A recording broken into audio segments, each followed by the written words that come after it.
Hello, everyone, and welcome to another episode of the Wise Decision Maker Show, where we help you make the wisest, most profitable decisions. My name is Dr. Gleb Tsipursky. I'm the CEO of Disaster Avoidance Experts, the future of work consultancy that sponsors the Wise Decision Maker Show. Today with me is Kayla Lebovits, the CEO and founder of Bundled Benefits. We'll talk about bundled benefits later, but first, I want to ask you, Kayla, you've worked with a number of clients around remote work, around supporting well-being. Tell me what you're seeing from your clients regarding the future of remote work. Where is that going from your perspective?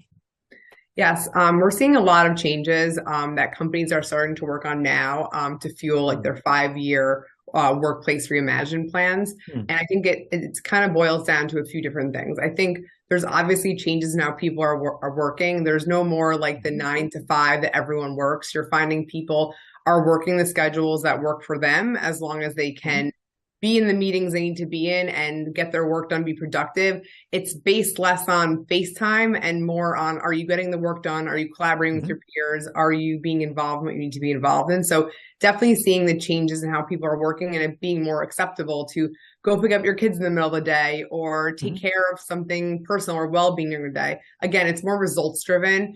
Are you able to be productive and perform? Then people are caring less about, being sitting in your desk at home in 9 to 5. So that's the first thing that our clients are seeing, and they're adjusting and understanding that employees do need flexibility in order to be happier at work. And if they're happier, they're more likely to perform better. Mhm. So that's the first change we're seeing is more acceptance around it's okay to work different hours.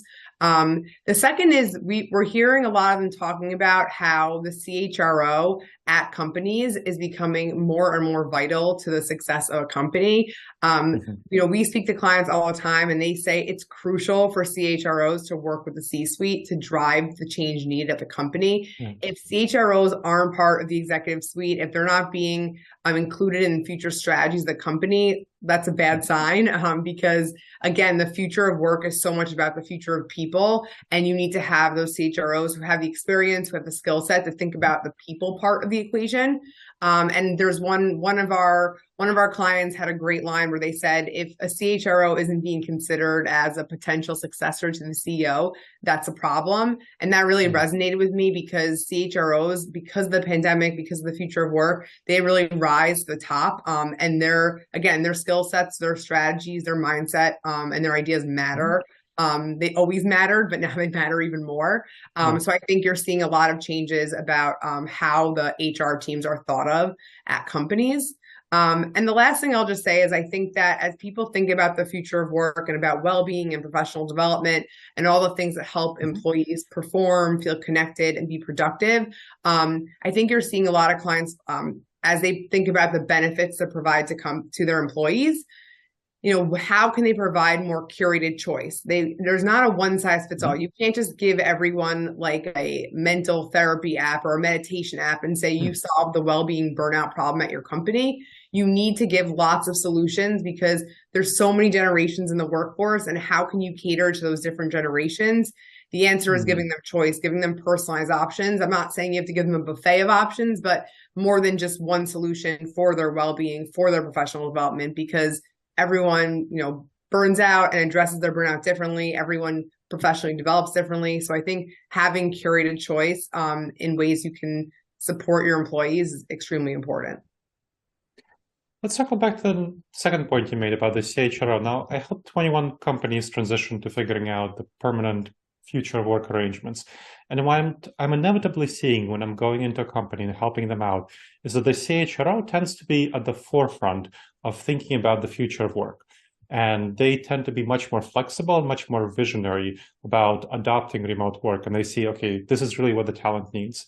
But when I look at other stakeholders, often other stakeholders in the C-suite tend to be somewhat more conservative, more traditionalist, and they are more reluctant to follow where the CHRO is leading. And that's not a typical dynamic. When you think about the dynamic, in the before times prior to the pandemic, the CHRO was not typically in the visionary position. And now the CHRO is in the visionary position, trying to push the whole organization forward, because right now the key differentiator is becoming not simply about the product or the ideas, but about the talent, the people. And specifically, you can't manage talent in the same way that you did before, because if you try to use the same old techniques, given the situation with the pandemic, you're really going to hurt yourself a lot in terms of retention, well-being, productivity, performance, and so on, recruitment, of course. And so what are you seeing around CHROs as visionaries? It sounds like that's something that you're seeing a little bit as well from your perspective. Tell me a little bit more about that. I think it depends. Right now, we're seeing definitely it's different depending on the industry. We're seeing certain verticals that seem to be a little bit more progressive in thinking about CHROs as visionaries that need to be part of the future strategy. So in clients that are more like the biotech or high tech growth space, like they're ahead. They understand this. They witnessed the need for it during the pandemic. They're seeing it in remote work, how important talent is and retaining talent. It's more expensive to get new talent than retain your current talent. So Sure. we're almost seeing this bifurcation between industries that are more progressive and industries that might be a bit behind but are trying to catch up. So industries like manufacturing or even business services, they're slower to adapt to the new remote work. That's not to say that they can't get there. But I think they're just a little bit more, they're just slower to get there in terms of understanding how important HR is. I think a lot of people think the word HR should be like abolished because people have such backwards views and like such traditional views of what HR is. And that's why you've seen terms like the people team or the employee engagement team or employee experience. And I think that's part of an evolution of not thinking of HR as just like compliance and the people that fire people and they deal with all the administrative stuff. No, HR is dealing with all the people things. And there's the people aspect of companies is so multifaceted and so complicated. So I think just seeing those titles is kind of a way to see that HR is moving to the forefront. But again, I think depending on the industry, it will be a little slower for some. Like you said, there are some executives that are just a little bit caught in the past of what HR means. And then you have the total opposite side where they realize that without their CHRO, they will lose to their competitors. They need that CHRO's like mind and experience and people skills to help move the company forward. Yeah, it's interesting that you talk about industries. I do see some within industries, but I also see a lot of difference within each individual industry. There are some companies, what I'm seeing is that there are many, many startups, more and more startups that are adopting more forward-looking progressive positions. And when I support startups making this transition, like a late-stage startup or something like that, they tell me that talent, they really realize the importance of talent to them. And because talent is so important, they don't have their systems and processes yet set up in such a way that, they can slot in somebody who's less talented and get the good outcomes. Whereas larger companies are in a situation where they have systems and processes and talent is somewhat less important to them. Yeah. And so what I'm seeing is a little bit of a bifurcation by size. Where younger companies tend to be more talent driven, and they tend to focus more on this CHRO's visionary, adapting to the future of work, remote work. And larger companies tend to be somewhat less visionary. And again, not all large companies, but many. I mean, for example, 3M is a very large and traditional company, which has a very progressive orientation toward the future of work, and some other companies like that. Yeah, Amazon. I would agree with that because I think with size, like at smaller companies, you're not just a number versus at bigger companies. Again, not all of them, but at a lot of them, you're just a number. And I think when you cross that threshold of being just a number is when you have to put even more emphasis on retaining your people and not thinking of them as just a number. So that's probably why I would think smaller companies realize how important talent is. And like you said, they don't have the systems to easily replace people or the budget to replace people so easily. So I would agree with that as well.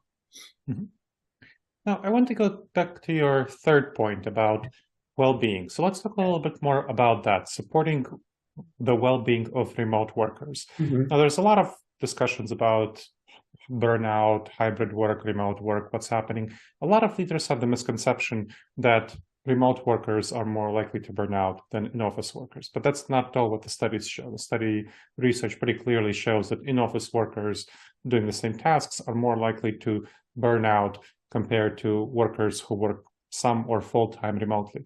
Do you know anything about why leaders have these misconceptions in their heads?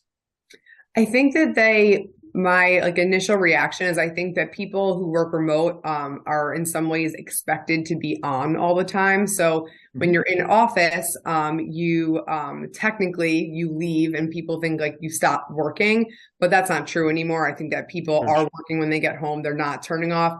But I think when you're working remotely, you're almost expected to be on all the time, or there's an assumption that, oh, if you're going to do something personal during the day, you're going to be on later. So they think that because of that, people are burning out quicker at home because they're expected to be on. But people in the office, I just think, have different stressors, right? There's a stressor of FaceTime, there's a stressor of commuting and not having as much time to do other things in your life. There's stressors of, wait, I'm going home and my remote colleague is still on. Should I be on? So I think not one is more burnt out than the other. I just think different aspects of work are burning them out. And I think, unfortunately, you're going to see this almost jealousy of how people are working. Those who work hybrid or in office are jealous of remote, and those that are remote are, there's like jealousy, for lack of a better word, because there's pros and cons of both. But I think generally the burnout, there's burnout in both. It's just different. But I think for some reason, people are focusing a bit more on the remote because it's what everyone's focused on in the media and the trends and everything, remote work, hybrid work.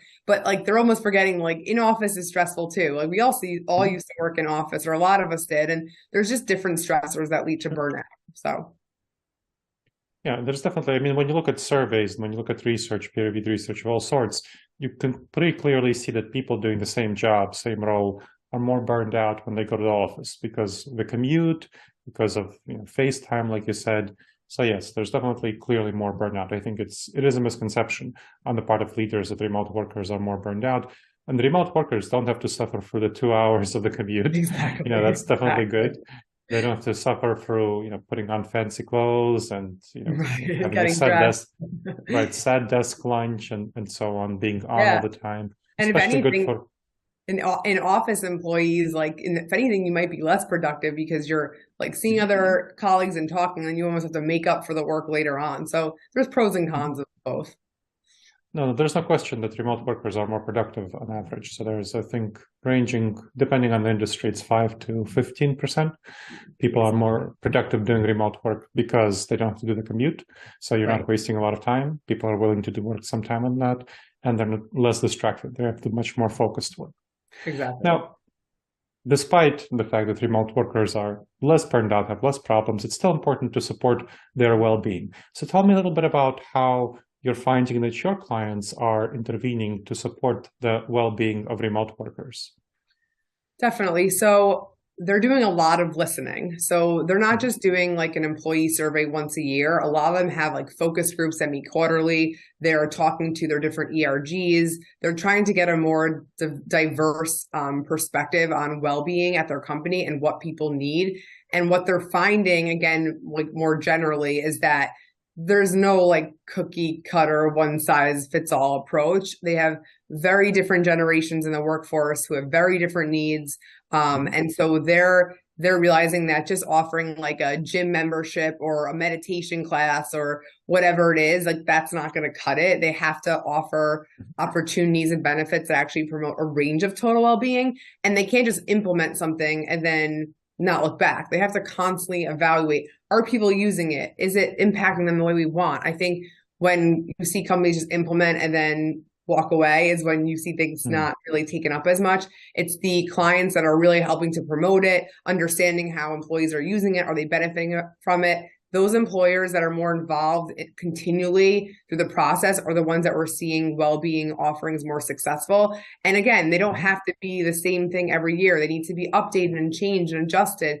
And I think just doing one employee survey or employee engagement survey a year is not enough. We're seeing a lot more like quarterly or even monthly. How are you feeling? How are you doing? What could help you perform better? What could help you feel like more well at work? And not just about the individual. What about your team? How's your team doing? How are they working together? Do you see other people burnt out? Is everyone pitching in? So there's a lot of focus on not just individual well-being, but also team well-being. And that team well-being has been a trend that we've seen at least in the last 6 months, where there's just as much a focus on team wellness as there is on individual wellness.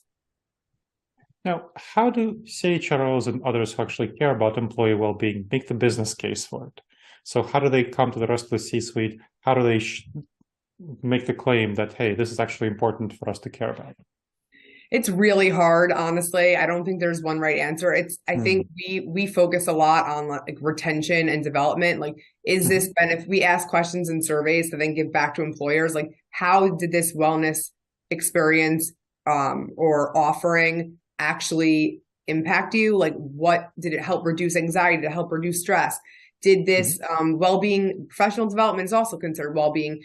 Did this professional development offering, did it help you perform better at work? Did it help you feel better about the work you're doing? So I think it's really hard to measure ROI with things that seem a little bit more fluffy, but I think it's really asking deep questions about value and impact. And is this something that employees talk about when they talk about working at your company? Like, oh my gosh, my company offers this amazing well-being or professional development offering that's actually like, it's something I actually use like a few times a month or whatever it is. So I think the ROI is definitely difficult to prove like an actual hard number. But I think if you look at, are your employees talking about it? Are they expressing that they feel less burnout, less anxious, less stressed? Are they feeling they're developing professionally? If those offerings that you're offering and those benefits that you're offering are helping to contribute to that, I think that's like the best you're going to get, because it's very hard to measure like getting a number for that ROI. Fair enough. Yeah. Now, tell us, the audience, a little bit about the nature of your expertise. What does Bundle Benefits do, and how do you support employee well-being?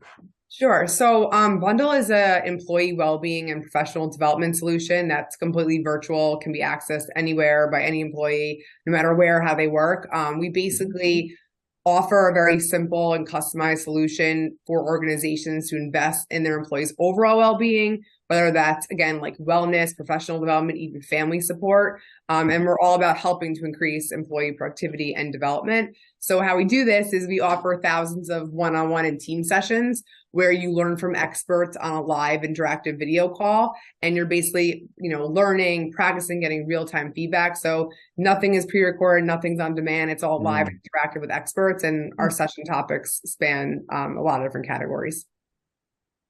Excellent. Yeah. So how do you find that companies use your app to actually support their employees? Tell me about a use case. So they're using it, I would say, in two different ways. So some companies who may not have as big of a suite of benefits outside of health insurance are using us to fill a lot of different gaps. They're using us to fill overall well-being for individuals and teams, professional development, because on-the-job learning is not there as much as it used to because of remote and hybrid work, and then family support to support working caregivers. So they're using us to fill a lot of different gaps that they're experiencing. And then some clients are coming to us and saying, I have a well-being issue. Like, my employees they're like about to quit, they're burnt out, they're stressed, they're anxious. We need a solution that gives them choice. Like us having yoga once a month or us giving them, calmer headspace, like it's not cutting it. We're not seeing the usage we want. So how can we provide something that allows them more personalized options? So that's where we're seeing some that are coming for like a full suite of, I have all these issues, can you help me fill the gaps there? Or some that have a very particular issue and they just want their employees to use us for a certain purpose. So we're seeing those two different types of clients right now. Now, when you're thinking about how you support remote workers, how is the difference in how you support remote workers versus those who are hybrid, coming in occasionally, those who are full-time in the office? What do you find in terms of the actual workers, the employees that you support? Yeah, it's interesting. We see employees that are remote versus like hybrid in office taking different sessions depending on where they are. So we see a lot of professional development done by remote workers, because when you're in the office, you might be in open workspace and you might not feel comfortable talking to someone about like how you want to communicate better or how you want to learn to lead better. So we see a lot of the professional development sessions being taken remotely, because there's just this level of comfort. Unless you have an office or just a private space, that's when we tend to see those sessions taken more remotely. In terms of well-being, it's mixed. We see it used by all different types. But I'd say having the privacy is definitely a big factor. Companies that are more in office are doing more more team sessions. So they're doing well-being and professional development as a team together, versus you're seeing more of the remote employees probably do more one-on-one sessions, again, because of that privacy reason. So it's really the split between doing it with your team and doing it individually, and based on like the level of privacy that you want during the session. Excellent. Yeah. Now, is there anything else that I haven't asked that you would like to share with our audience about well-being in the future of work, about bundle benefits, that before we close off?